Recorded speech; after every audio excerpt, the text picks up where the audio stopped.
Fi Zilalil Quran, karya Syahid Said Qutb, diterjemah bahasa oleh Datuk Yusuf Zaki.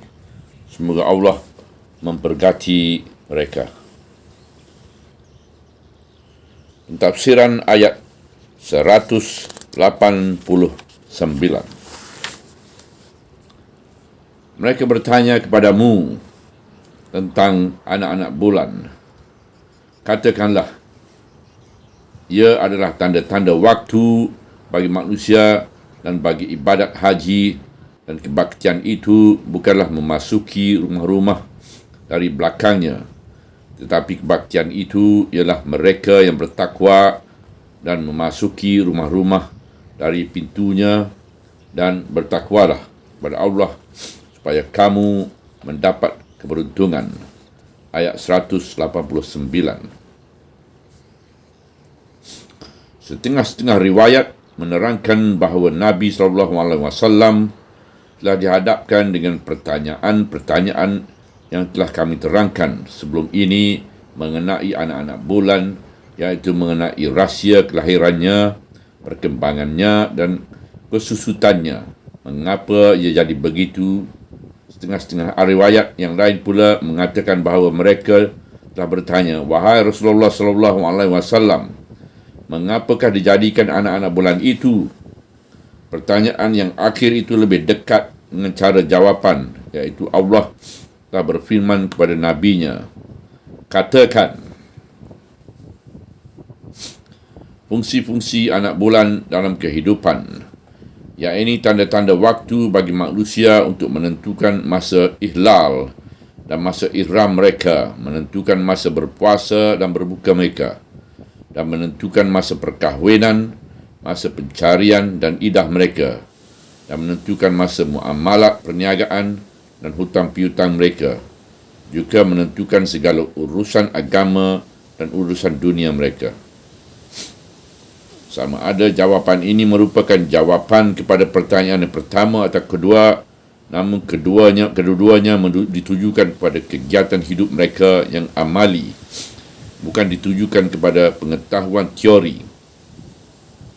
Ia menerangkan kepada mereka tentang fungsi anak-anak bulan dalam kehidupan mereka, yang menjelaskan kepada mereka tentang peredaran bulan mengikut ilmu falak dan bagaimana peredaran ini berlaku, dan ini termasuk dalam kehendak-kehendak pertanyaan. Mengapa bulan kelihatan seperti sabit? Begitu juga ia tidak menjelaskan kepada mereka tentang fungsi bulan di dalam sistem matahari atau dalam perimbangan harakat jirim-jirim langit. Sedangkan ia termasuk dalam kehendak-kehendak pertanyaan. Mengapa Allah ciptakan anak-anak bulan? Oleh itu, apakah sarana yang diwujudkan oleh cara jawapan Al-Quran itu? Al-Quran di masa itu sedang dalam usaha mewujudkan satu kefahaman dan pemikiran yang tersendiri, mewujudkan satu sistem yang tersendiri, dan mewujudkan satu masyarakat yang tersendiri, dan juga mewujudkan satu ummah yang baru di muka bumi yang mempunyai peranan yang tersendiri dalam memimpin umat manusia untuk mengadakan satu contoh masyarakat mitali yang belum pernah wujud, agar umat manusia dapat menghayati satu kehidupan contoh yang istimewa yang belum pernah dihayati mereka.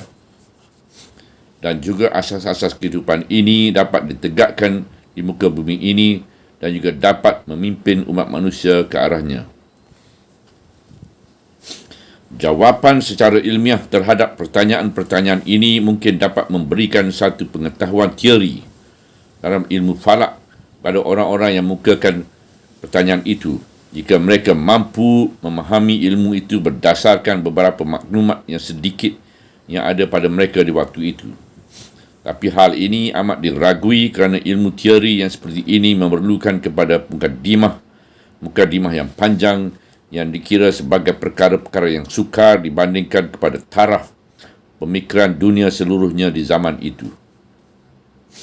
Oleh sebab itulah Al-Quran tidak memberi jawapan yang belum dapat diterima oleh manusia dan tidak pula banyak berguna kepada mereka dalam tugas utama yang diturunkan oleh Al-Quran kerananya. Walau bagaimanapun, namun Bidang perbicaraan ilmu itu bukannya Al-Quran, kerana Al-Quran diturunkan untuk tugas yang lebih besar dan menjelaskan maklumat-maklumat cebisan seperti itu. Yang lebih besar dari menjelaskan maklumat-maklumat cebisan seperti itu. Ia bukan diturun untuk menjadi buku ilmu falak atau kimia atau perubatan sebagaimana setengah-setengah pengkaji yang gairah cuba mencari ilmu-ilmu ini di dalam Al-Quran, dan sebagaimana setengah-setengah pengkritik Al-Quran cuba mencari kesilapan Al-Quran di dalam ilmu-ilmu itu. Kedua-dua percubaan itu membuktikan suatu kefahaman yang tidak betul terhadap tabiat Al-Quran, fungsinya dan bidang-bidang tugasnya. Bidang tugas Al-Quran ialah jiwa manusia dan kehidupan manusia. Tugas Al-Quran ialah membentuk kefahaman yang menyeluruh terhadap kedudukan manusia di alam al-wujud dan hubungannya dengan Allah selaku penciptanya. Tugas Al-Quran ialah menegakkan di atas asas kefahaman ini suatu sistem hidup yang membolehkan manusia menggunakan seluruh daya tenaganya, yang mana antaranya ialah daya tenaga akliyah yang diasuh supaya tegak di atas kejujuran, mengikuti jalan yang benar, dan tenaga akliyah yang diberi kebebasan melakukan kajian ilmiah, ujian-ujian dan aplikasinya di dalam batas-batas kemampuan manusia. Dan sudah tentu ia akan mendapat hasil-hasil kajian yang tidak bersifat muktamad dan mutlak. Al-Quran dan sains. Saya amat hairan dengan kebersahajaan pemikiran golongan yang sangat gairah terhadap Al-Quran. Mereka berusaha menukut tambah sesuatu yang bukan dari Al-Quran dan mentafsirkan Al-Quran dengan sesuatu yang tidak dimaksudkan oleh Al-Quran, dan mengeluarkan dari Al-Quran berbagai-bagai pendapat mengenai ilmu perubatan, ilmu kimia, ilmu astronomi dan sebagainya, seolah-olah mereka hendak membesar atau mengagung-agungkan Al-Quran dengan tokok tambah itu. Sesungguhnya Al-Quran itu sebuah kitab yang sempurna dalam maudu yang dibicarakan, dan maudunya itu adalah lebih besar dari segala ilmu itu, kerana maudunya ialah manusia itu sendiri yang dapat mengetahui maklumat-maklumat ini dan menggunakan untuk faedah dirinya. Usaha-usaha mengkaji, mencuba dan menggunakan hasil-hasil kajian itu merupakan ciri-ciri kegiatan akal manusia. Al-Quran membicarakan tentang pembangunan manusia itu sendiri, iaitu pembangunan saksiahnya dan hati nuraninya, dan pembangunan akal dan pemikirannya. Ia juga memperkatakan tentang pembangunan masyarakat manusia untuk membolehkan manusia menggunakannya dengan sebaik-baik segala tenaga alam yang disimpankan untuknya. Dan setelah berjaya diwujudkan manusia yang sihat kefahaman, pemikiran dan perasaannya, dan sebuah masyarakat yang membolehkan manusia melakukan kegiatan-kegiatan itu, maka Al-Quran memberi kebebasan kepada manusia untuk mengkaji, mencuba, mengalami salah betul di bidang-bidang ilmu kajian dan ujian, dan Al-Quran memberi kepadanya neraca-neraca kefahaman, penelitian dan pemikiran yang betul. Begitu juga kita tidak seharusnya menghubungkan hakikat-hakikat muktamad yang kadang-kadang disebut oleh Al-Quran mengenai alam buana dalam rangka usahanya untuk membentuk kefahaman yang betul terhadap tabiat alam al-wujud dan hubungannya dengan Allah, dan terhadap bentuk keseimbangan yang wujud di antara bahagian alam. Kita tidak seharusnya menghubungkan hakikat-hakikat muktamad yang disebut oleh Al-Quran itu dengan andaian-andaian akal manusia dan teori-teorinya, dan tidak juga dengan hasil kajian yang dinamakan sebagai hakikat-hakikat alamiah yang diperolehi manusia melalui ujian yang muktamad mengikut pandangannya. Segala percubaan untuk menghubungkan isyarat-isyarat umum Al-Quran dengan teori-teori yang berubah-ubah yang dicapai oleh sains atau dengan hakikat-hakikat ilmiah yang tidak mutlak sebagaimana telah kami jelaskan sebelum ini adalah mengandungi kesalahan metodologi yang asasi di samping mengandungi 3 konsep yang tidak layak dengan kemuliaan Al-Quran Karim. Pertama, ia merupakan kekalahan dalaman yang membuat setengah-setengah orang yang menganggapkannya bahawa sains itulah yang menjadi penguasa, sedangkan Al-Quran hanya pak turut sahaja. Dan oleh sebab itulah mereka cuba menegakkan Al-Quran dengan sains dan mencari dalil-dalil Al-Quran dari sains. Sedangkan Al-Quran itu sebuah kitab yang sempurna dalam maudu yang dibicarakannya dan mengandungi hakikat-hakikat yang muktamad, sementara sains masih belum mantap dalam maudu yang dibicarakan, di mana hasil-hasil pendapatnya yang telah diakui kemarin telah dibatalkan pada hari ini. Kedua, kesilapan memahami tabiat Al-Quran dan fungsinya, iaitu hakikat Al-Quran itu bersifat muktamad dan mutlak. Al-Quran memperkatakan tentang usaha membangunkan manusia dengan pembangunan yang sesuai, sekadar yang dibenarkan oleh tabiat manusia dengan tabiat alam buana dan undang-undang ilahiyahnya supaya manusia tidak bertentangan dengan alam buana di sekelilingnya, malah dapat bersahabat baik dengannya dan memahami rahsia-rahsianya dan menggunakan undang-undangnya untuk faedah pentadbiran khilafahnya, iaitu undang-undang alam buana yang ditemuinya melalui usaha-usaha kajian, penyelidikan, ujian, aplikasi mengikut pedoman yang ditunjukkan oleh akalnya yang dikurniakan Allah kepadanya, supaya ia berusaha dan bekerja bukannya menerima maklumat-maklumat kebendaan yang telah disiap sediakan.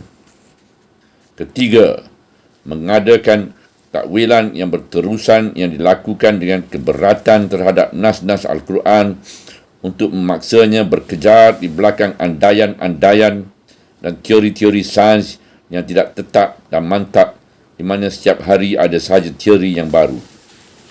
Semua ini tidak sesuai dengan kemuliaan Al-Quran, di samping ianya salah dari segi metodologi sebagaimana telah kami jelaskan. Teori evolusi. Kemudian lahir satu teori evolusi oleh Wallace dan Darwin yang mengandaikan bahawa hayat itu bermula dari satu sel, dan sel ini terjadi di dalam air kemudian berkembang hingga akhirnya menjadi manusia. Kemudian kita bawa ayat Al-Quran ini dan berkejar di belakang teori ini untuk kita katakan bahawa inilah evolusi yang dimaksudkan oleh Al-Quran. Cara ini tidak diharuskan. Pertama, kerana teori ini bukanlah satu teori yang muktamad. Ia telah dimasuki perubahan dan pindaan dalam masa tidak sampai 1 abad. Dan pindaan itu hampir-hampir mengubahkan teori itu secara muktamad. Di dalam teori ini terdapat kelemahan yang terjadi akibat kelemahan maklumat-maklumat mengenai unit-unit warisan yang memelihara ciri-ciri setiap jenis kejadian, iaitu ciri-ciri yang tidak membolehkan satu jenis kejadian berpindah kepada satu jenis yang lain. Kelemahan ini hampir-hampir membatalkan teori ini, dan pada hari esok ia tetap terancam menjadi teori yang tidak sah dan tidak betul. Oleh sebab hakikat yang dinyatakan oleh Al-Quran itu merupakan satu hakikat yang muktamad, maka sama sekali tidak perlu teori evolusi ini dijadikan sebagai pengertian yang dimaksudkan oleh Al-Quran. Hakikat Al-Quran hanya menjelaskan asal-usul pertumbuhan kejadian manusia dan tidak pernah menyebut butir-butir perinciannya. Jadi hakikat-hakikat Al-Quran ini merupakan satu hakikat yang muktamad dalam titik tujuan yang hendak dijelaskan, iaitu asal-usul kejadian manusia. Ini sudah cukup dan tidak perlu ditambah.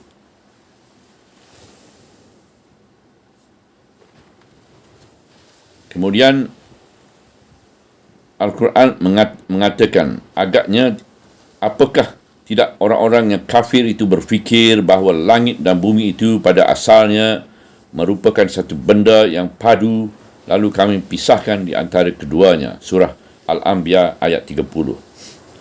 Kemudian muncul satu teori yang berkata bahawa bumi ini pada asalnya adalah sepotongan dari matahari yang terpisah darinya. Lalu kita membawa ayat ini dan berkejar ke belakang teori ilmiah itu dan terus menegakkan bahawa inilah yang dimaksudkan oleh ayat Al-Quran tadi. Tidak, ini bukannya maksud ayat Al-Quran itu. Kerana teori ini bukanlah satu teori yang muktamad.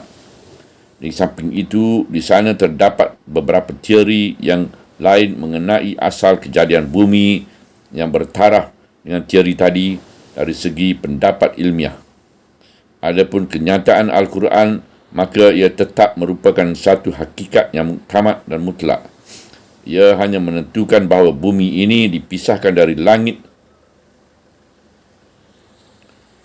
Tentang bagaimana cara ia dipisahkan dari langit, masa ia dipisahkan, maka itu tidak diterangkan oleh ayat Al-Quran. Oleh sebab itu, tidak seharusnya dikatakan tentang mana-mana andaian ilmiah dalam maudu ini sebagai pengertian yang muktamad dan tepat dengan ayat ini. Cukuplah bagi kami memberi huraian selingan mengenai persoalan ini, dan dengan ini kami bertujuan menerangkan metodologi yang betul dalam menggunakan hasil-hasil penemuan ilmiah untuk meluaskan skop pengertian ayat-ayat Al-Quran dan memperdalamkannya tanpa menghubungkannya dengan mana-mana teori yang tertentu atau dengan mana-mana hakikat ilmiah yang tertentu sebagai hubungan hakikat yang tepat. Kerana di antara Al-Quran dan penemuan-penemuan ilmiah terdapat perbezaan jauh.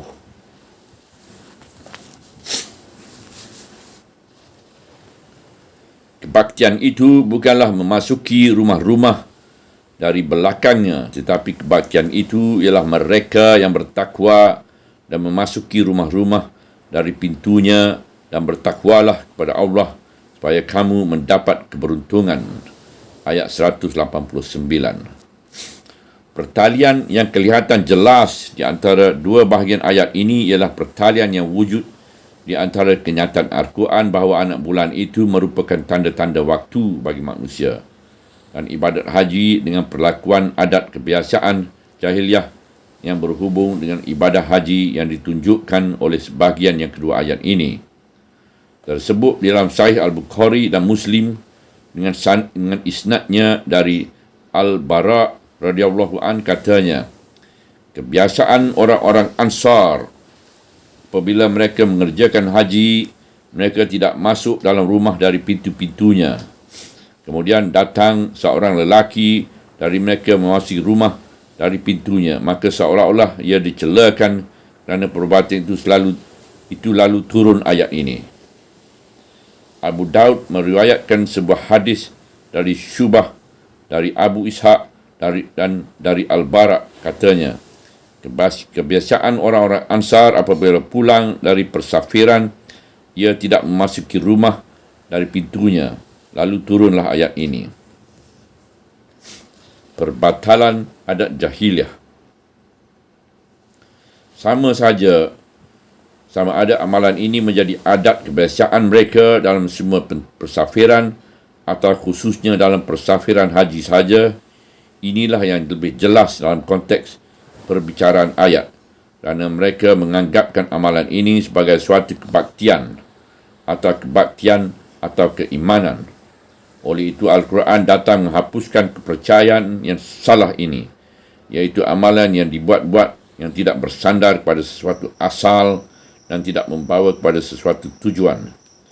Ia datang membetulkan kefahaman terhadap konsep kebaktian, iaitu kebaktian yang sebenar ialah takwa, iaitu kesedaran, keimanan terhadap Allah dan pengawasannya, sama ada dalam keadaan sulit atau dalam keadaan terang. Bukannya perbuatan-perbuatan yang remeh-remeh yang tidak melambangkan sesuatu hakikat keimanan dan tidak bertujuan lebih dari mengamalkan adat jahiliah. Demikianlah Al-Quran menyuruh mereka supaya memasuki rumah-rumah dari pintu-pintunya yang biasa dan mengulang-ulang sebutan takwa dengan sifat-sifat sebagai jalan menuju kejayaan dan keberuntungan. Dan masuklah rumah-rumah dari pintunya dan bertakwalah kepada Allah supaya kamu mendapat keberuntungan. Ayat 189. Dengan kenyataan ini, Al-Quran menghubungkan hati manusia dengan hakikat keimanan yang bersih, iaitu takwa. Kemudian menghubungkan hakikat ini dengan harapan mendapat kejayaan dan keberuntungan yang sempurna dunia dan akhirat, sambil menghapuskan adat jahiliah yang kosong dari unsur-unsur keimanan ini. Seterusnya, mengarah orang-orang yang beriman supaya memahami nikmat Allah yang dikurniakan mereka pada anak-anak bulan yang dijadikan Allah sebagai tanda-tanda waktu bagi manusia dan ibadat haji. Semuanya diterangkan dalam sepotong ayat yang pendek. Subhanallah, walhamdulillah, wala ilaha illallah, wallahu akbar, wala hawla wala quwata illa billah al-aliyyil azim, wala hawla wala quwata illa billah al-aliyyil azim, wala hawla wala quwata illa billah al-aliyyil azim.